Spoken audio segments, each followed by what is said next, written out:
Hello everybody, Dream here, and today I want to talk about a game I have been absolutely loving. It's called Wayfinder. It's by Airship Syndicate. Um, oh my god, man, this game is absolutely incredible. It was supposed to be an MMO, and I think it would have still been kind of cool to see it as MMO. I did try to play it at launch. Of course, if you know, back then I had a bunch of server issues. It was a whole debacle. And then once the game got into a place where it could be played, people complained about lack of content, which, I mean, it was early access. That's kind of to be expected. I think too many people buy these early access games and expecting pretty much like a full release, you know, a buttload of content, no issues, no hiccups. And that's not necessarily the case. It is early access. You are buying into that to be able to play it early with the expectation that it might not be the smoothest or the most content-rich experience, I should say. Regardless, Digital Extremes dropped their publishing branch, and that also affected Wayfinder. So they had to either do two things, give it up or transition it into a single-player / co-op game. That's what they did. There is absolutely no requirement to go on the internet. You can play this without internet. You can, of course, find people to play with if that's what you want. If you want to do co-op, there's always a ton of different servers going on. So that's really cool. The different activity filters and things like that. Now, well, what is there to do in Wayfinder? Well, first, you got your Wayfinders. We'll kind of go over this real quick. I'm going to talk kind of quickly because there's so much information to get through. And I don't want to make this a super long video, so sorry, I'm having a hard time clearing my throat today. As you can see, these are the different Wayfinders, hoping that they add more in the future. Maybe they'll add some DLC expansions. I don't know. We can only hope. Because they said they will still continue to work on the game as long as the game is generating enough interest, which makes sense. By the way, you can buy this game for $25. $25. It's wild to me. So you get your Windgrave guy. He can kind of fill all the roles. He's got good DPS. He can heal. He can tank. Overall, just your paladin, pretty much. You got your Nis, like your assassin, super fast lady, very agile. Then you got your grenadier dude, expert in explosions, does a lot of dot damage. You got your dark mage here, very glass cannony, puts out a lot of damage if you know how to play him. I haven't leveled him up yet because he's not really my favorite, but he is really good. Then you've got Sinja. This is like your brawler type character. She's very much like a warrior type class. She could also do some tanking, a lot of damage. Overall, pretty good character. Sorry. Then you got Venomous. She is your dot poison damage dealer, but she can also heal with her poisons. It's kind of crazy. She has very high sustain, and if you're having a hard time completing some content and you need a healer, Ness or Windgrave, those are your options for healers. Then you got Grendel. He is like your berserker class, very spin to win centric character. Really fun. I've been trying to level him up. And then you got Laura, which is another tanky style character. Focuses on spirits, avatar, like a druid-esque, I guess you could say. She's my favorite. As you can see, I'm playing her right now. I have her 1-starred. Okay, and then like, what is all of this? This right here used to be just cosmetics, right? And you can unlock them as you play the game. And they give you stats. This one gives you magic defense, break power. These give you ability power. And they're all percentage-based, which is kind of huge. Because so far, all the gear that I've been getting has been a flat amount. So the fact that these are scalable equipment is kind of cool. But let's just say you don't like me personally, I'm not a big fan of this hairstyle here. But let's say I really wanted those stats. You can go here to style. First and foremost, you can dye your armor. Like, there's a lot of dyes here. I don't even have them all unlocked either. But you can dye your armor. You can also dye. You can pick your weapon skins and dye those as well. These are different mounts that I've collected so far. But if you click on your character here, you can all of the equipment that you've got. You can also use them as just purely a cosmetic, if you like that. Like, oh, what is this? Oh, this is kind of neat. That's kind of neat. But must be a skin or something. Then you got your different emotes and yada yada yada. A lot of customization here to get your fix. I really enjoy that. Then you've got your weapon. Every character can use every weapon. It doesn't matter. And a weapon comes with the stats, but also a skill. And how you achieve those skills is different with each weapon. Like with each weapon type, like all the shields, you get the skill points on the weapon skill the same way as you do with all the other shields. It's just the effect is going to be different. So yeah, right now I'm using this one just because it's my highest level 1. It's going to give me the best stats. I'm not a big fan of the skill, but it's level 35, so I'm not going to argue with it. Then you got your accessories. So these are pretty cool because they give you, so ignore this one here because it's showing it. If you look at the bottom right, you'll see this one gives me physical defense, weapon power, and crit power. This one's giving me break power, weapon power, and max health. And this one is giving me weapon power, break power, and resilience. And if we take a look at this right here, they also have set bonuses. I have all 3, so I'm getting a 10% weapon, break, and max health. So kind of cool. And there's just a lot of these that you can collect with different stats, different set bonuses, kind of just whatever you want to do there. And then you've got your echoes. These are, think of these as just runes. They just give you, there's 3 different types. You've got your offensive, your defensive, your balanced. Actually, there's 4. See, I don't even know what I'm talking about here. So, this one's a cross type. Okay, cross type. So there's 4. But then you also have your rush type down here. These rush types have like a passive ability, like this one right here says damage the enemy that last damaged you. Causes extra physical damage equal to 300% of my weapon power, which is kind of nuts because if you look at my weapon power, it is really darn high. I'm at 8k. So that's a really good rush type for myself. But yeah, you know, break power. All these are just stat bumps. And then you can level up each echo. These ones that look like they're on fire is because I've maxed them out because I liked them. I really needed health, so I've been maxing out the health ones. Then we could take a look at the abilities. You got 4 abilities in your passive, but you also get 7 additional ability points. You can level up the abilities here if you like the effect that it causes. So this one right here is really good. This one's also really good. This one's like my ult. Then we got the affinities, which you have 3 different ones: instinct, discipline, focus. So you can see leveling them up gives you stat bonuses into the associated things. But also, if you hit certain thresholds, you get passives. So right here, every time I pick up this innervate orb that I can produce, I get stacks of damage reduction. As you can see, I'm going for this one right here, using the ability grants spiritual power, increasing outgoing damage by 5%, stacks up to 5 times. That's really good. So I'm going for that one. But yeah, you can level them up, get those extra passives. And then you have your talent tree. This is cool because this progress is cross character. So I'm on a level 30 Laura here. I can go on to a level 1 character and have all, I think was it 25 skill points? I think it's 1 per level of your Wayfinder rank. So this is pretty cool. A nice little touch they did is once you max out a character, you can start leveling up these caches. And these are XP caches you can just put into another character.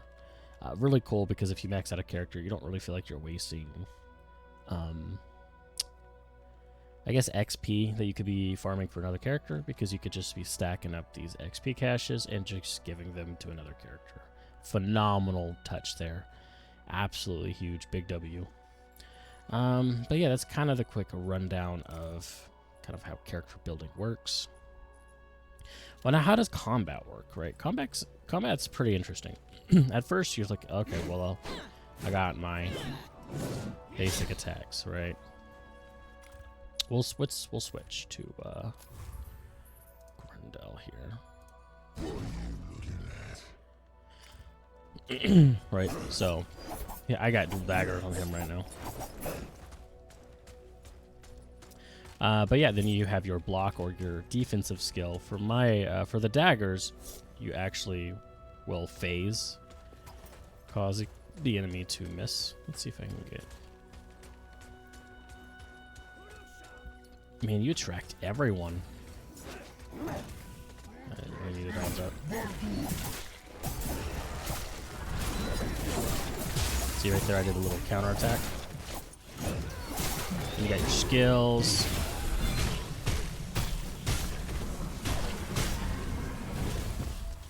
And over here, I can heavy attack. Boom.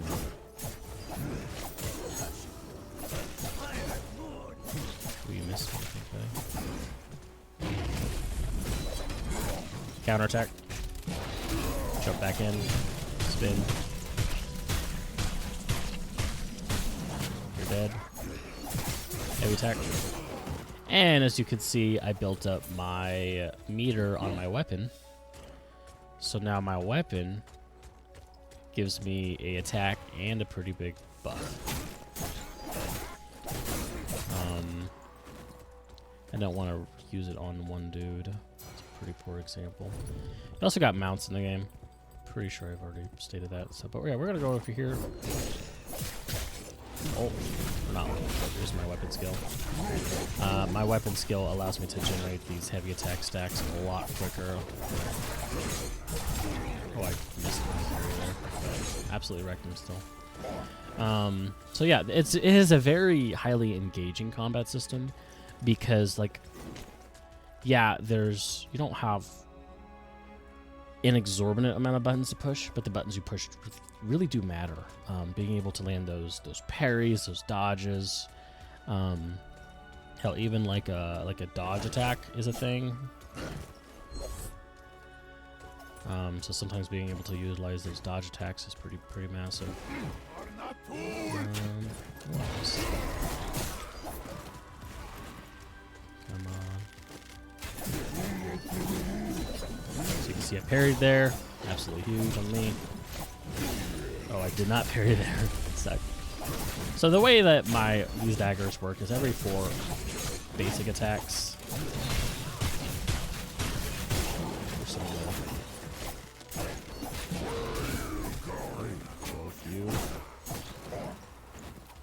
Gotcha.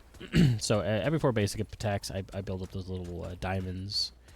But if I'm in my, if I can press my Q skill, I think it's like every 1 or 2 basic attacks give me a diamond. So it allows me to spam. But yeah, while you're running around the map, you'll see chests that you can pick up that are respawnable. These events everywhere. These are different waypoints I haven't got yet. There's another event. Those events will come and go in every region. Let's see, there's dungeons to do. I think they're going to add a raid soon. There's a couple events right there. It's another event, another event, another event. So the world is definitely very active, very alive to run around and do things. The dungeons are randomly generated. Oh, this is the chest. The dungeons are randomly generated with different events, different bosses. So the dungeons even feel different enough, right? So I think they did a great job there. The quests, the story, kind of MMO-esque. I didn't really like it. I didn't really look too much into it. I just burned through it just to get to the combat, things like that.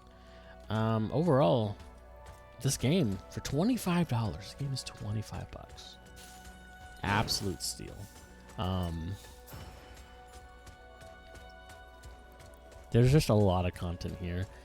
Even if you played through all the story, I'm still not done with the story, and I think I'm sitting close to 40 hours. That being said, I did do a lot of co-op with a friend that's a lower level than me, so yeah, I don't think you take it all. Oh, I think you just, yeah. Now the co-op in this game, S tier. Everything you can do in your own world, you can do in someone else's world. You see a chest, you can open it because it just shares the loot between you and the other person, right? If you see an event, you can go start the event. All loot is shared. Everything is interactable. Hell, if there's a quest that you haven't done on your world, but you go up to that same NPC on someone else's world, he has that quest for you. It is probably the best co-op.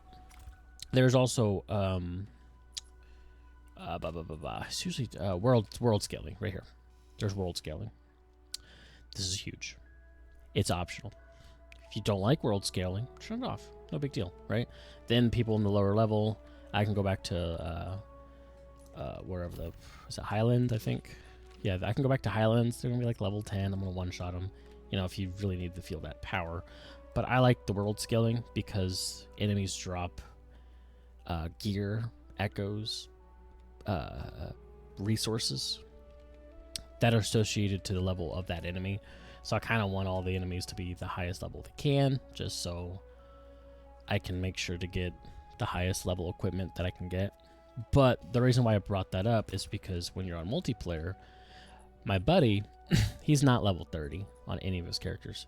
I think he broke 1,000 combat power, right? So in terms of like just raw power, I'm a lot stronger than he is, and I would just trivialize everything for him, like all the content, all the dungeons, the world quests, things like that. I would just go through and one-shot everything. That'd be boring for him and myself. So the fact they have world scaling makes it to where like, he might be fighting a level 10. To me, they're level 30. And we're roughly doing the same sort of scaled together damage.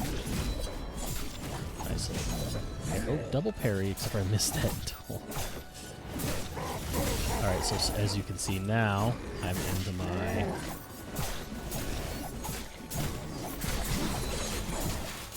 Parried that. I'm gonna take out these archers because they're ticking me off.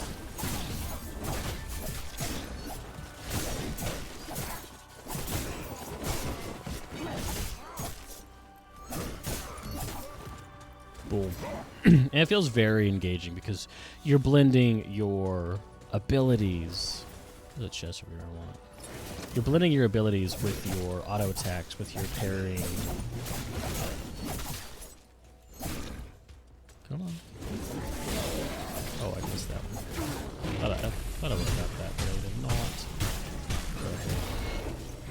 Okay. Ooh, I'm getting messed up. Gotcha. Still got him though. Still got him.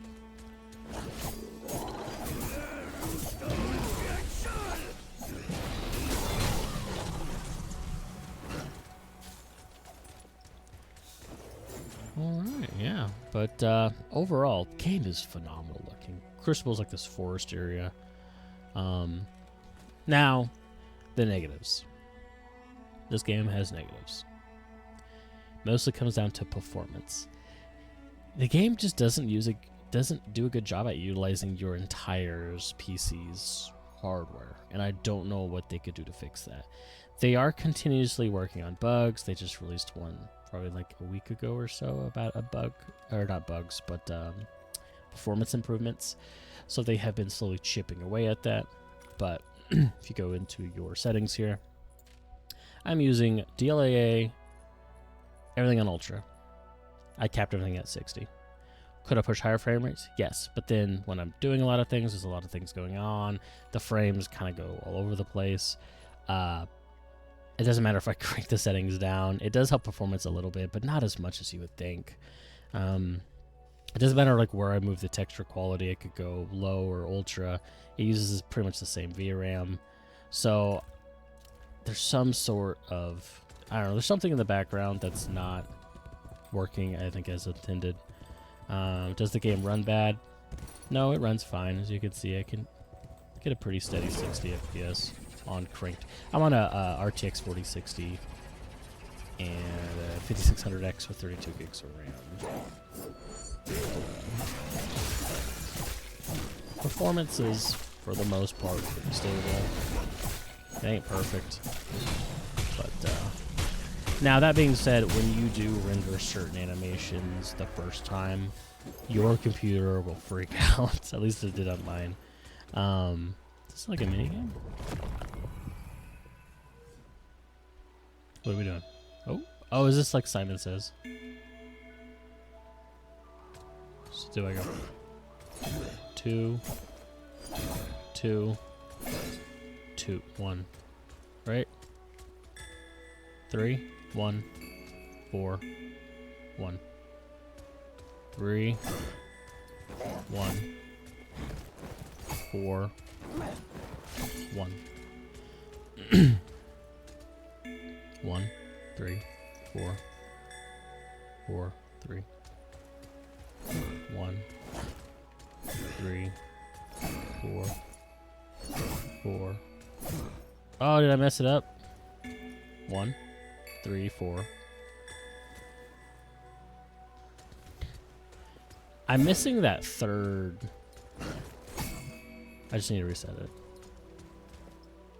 1, 3, 4. Is that 3 twice? Is it 1?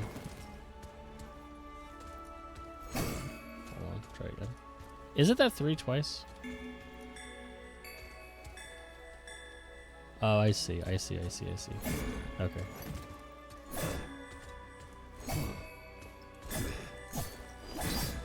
There we go. Got it. That's like, you'll run around and you'll find these little, it's like, the best way to explain it is like, kind of gives me this Genshin Impact style vibes, and not in its predatory systems, but just this massive open world with puzzles to do. Combat is really enjoyable. Music's pretty good.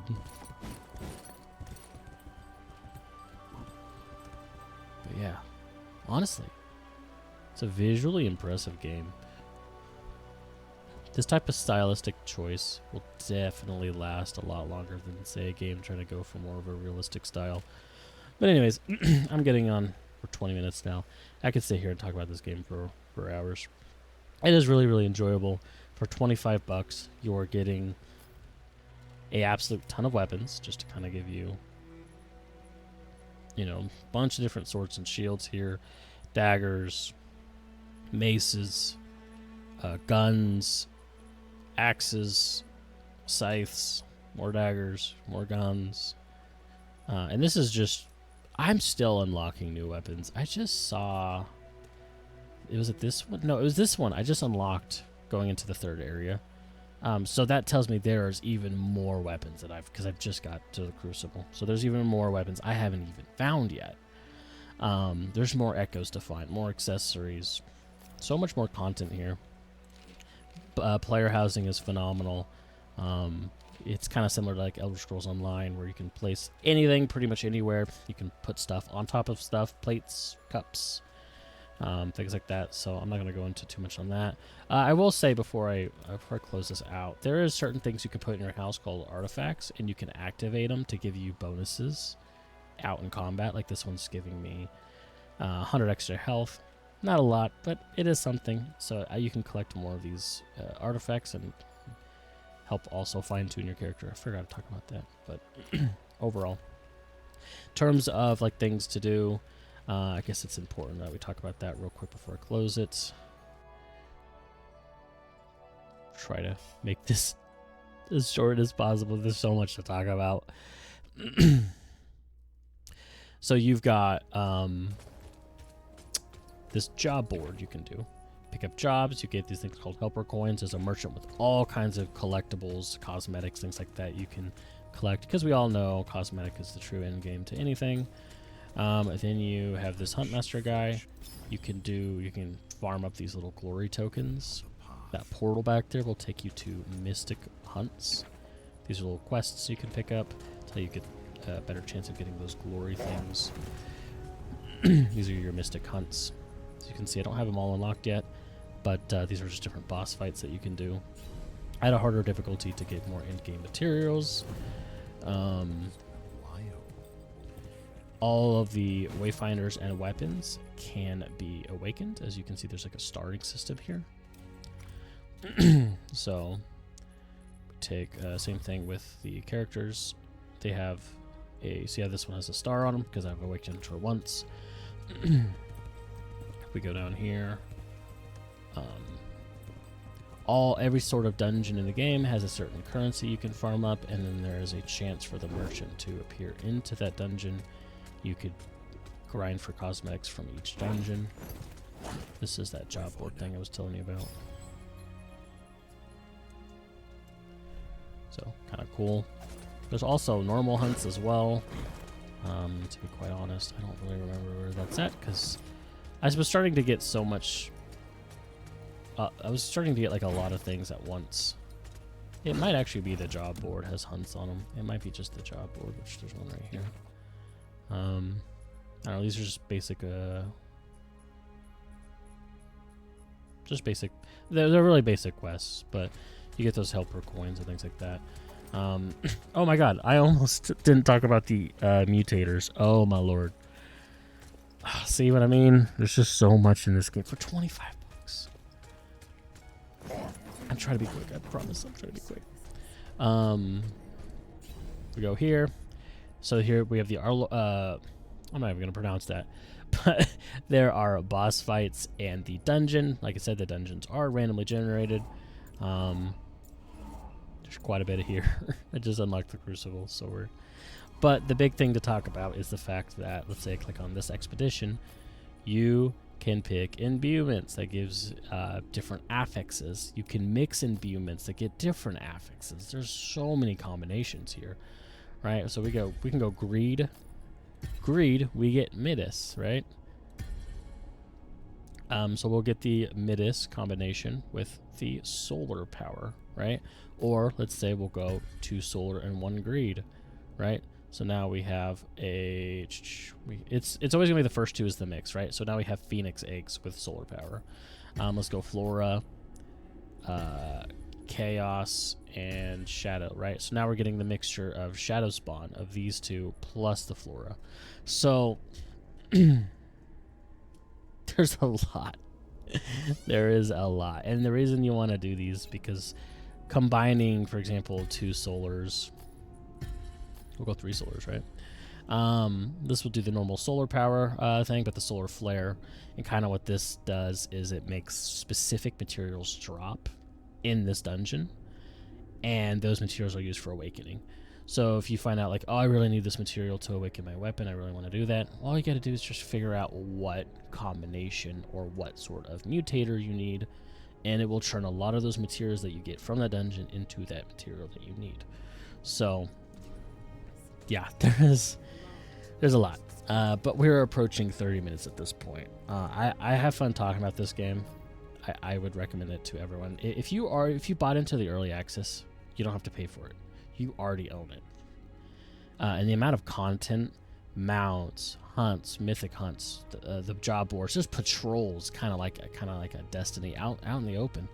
You could just pick up to do for extra XP and materials. Dungeons are incredibly fun. They're all randomly generated with random events in them, different encounters. It's very replayable, especially with the mutator system. Boss fights are really engaging. The first 2 kind of suck, I'm not gonna lie, but after the first 2, they get a lot better.